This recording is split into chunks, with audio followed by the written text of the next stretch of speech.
আসসালামু আলাইকুম। গ্রামে এসে সকাল সকাল যদি গরম গরম ভাপা পিঠা হয় তাহলে কি আর কোনো কিছু লাগে? তো আমাদের এখানে ভাপা পিঠা বানানোর আয়োজন চলতেছে। তো এখানে হচ্ছে একদম খেজুরের গুড়, এটা কিন্তু খেজুরের গুড়ের গ্রানি অন্যরকম, যেটা অন্য কোনো গুড় দিয়ে এই পিঠা বানালে অতটা টেস্ট হয় না। তো এখানে খেজুরের গুড় নিয়েছি, আর এখানে হচ্ছে আমরা নারিকেল কোরানো নিয়েছি। নারিকেল কোরানো অলরেডি আমি কিন্তু চালের গুঁড়ির সাথে মিশানো হয়েছে। তো আর এই যে এখানে হচ্ছে ভাপা পিঠার জন্য অলরেডি রেডি করা আছে। তো চালের গুঁড়ি, নারিকেল আর হচ্ছে খেজুরের গুড়, এই তিনটা দিয়ে এখন ভাপা পিঠা বানাবো। অলরেডি কিন্তু বানানো হয়ে গেছে কয়েকটা। অনেকেই অনেক কিছু দিয়ে বানায়, অন্য কিছু দিয়েই বানায়। এক একজনের বানানোর স্টাইল এক এক রকম, বুঝছো কি? এখন আমরা বানাবো খেজুর কি বলে ওই ভাপা পিঠা, এটা বলে শুরু করো। এখন বানাবো এখন আচ্ছা বুঝছি। তো আজকে আমি বানাবো হচ্ছে ভাপা পিঠা। তো ভাপা পিঠা বানানোটা একটু আপনাদের সাথে শেয়ার করি। তো অনেক ছোট ছোট করে বানাচ্ছি, কারণ ছোট ছোট করে বানাইলে আমার কাছে ভালো লাগে। তো প্রথমে আমি চালের গুঁড়িটা দিয়ে দিলাম।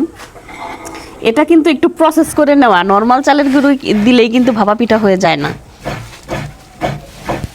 তো আমি এর মধ্যে একটু গুড় দিয়ে দিচ্ছি। গুড় ছাড়াও বানায় আর রস দিয়ে কিন্তু খাওয়া যায়। দিয়ে এর মধ্যে আমি একটু নারকেল দিয়ে দিচ্ছি।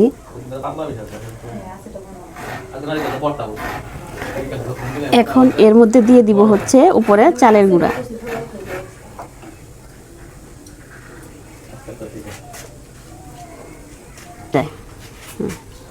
এখন ছোট ছোট বানালে বেশি সুন্দর লাগে। অলরেডি কিন্তু চুলাতে একটা আছে, তো এটা উঠাই নিচ্ছি।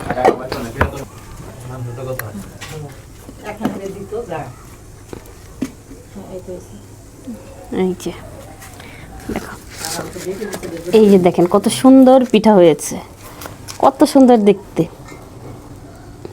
গরম।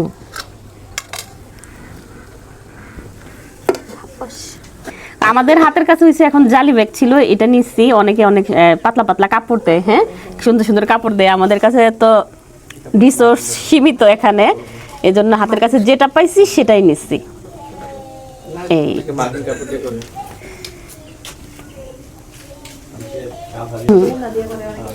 হ্যাঁ, পাতলা পাতলা সুন্দর সুন্দর কাপড় রেখে দেয় ভাপা পিঠার জন্য।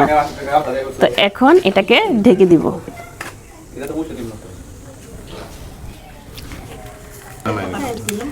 তো এখন এই যে পিঠাটাকে আমি নামাই নিচ্ছি। অনেক গরম থাকে, কিন্তু ভাপের একটা গরম আছে। এই যে দেখেন কি সুন্দর পিঠা হয়েছে, মাশাআল্লাহ মাশাআল্লাহ। এত ছোট ছোট কিন্তু সুন্দর দেখা যায়, তাই না? এই যে দেখছেন কি সুন্দর হয়েছে, খেতেও সফট এবং খুবই সুন্দর দেখতে। এই যে ভাপা পিঠা বানানো শেষ, তো আরো অনেকগুলো বানানো হয়েছে। তো এখন গরম গরম ভাপা পিঠা খাবো।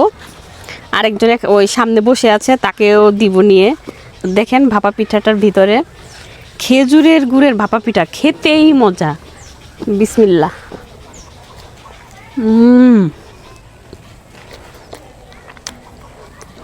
খুবই সফট, খুবই সফট। আচ্ছা মা, ভাপা পিঠা কি একটা পিঠা যেটা ভাপ দিয়ে বানানো হয়? চালের গুঁড়া দিয়ে বানানো হয়, খুবই সফট হয়েছে।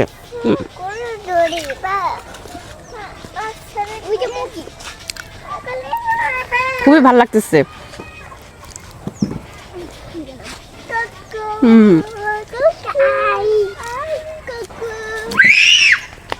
ওই যে কাকু চলে গেছে।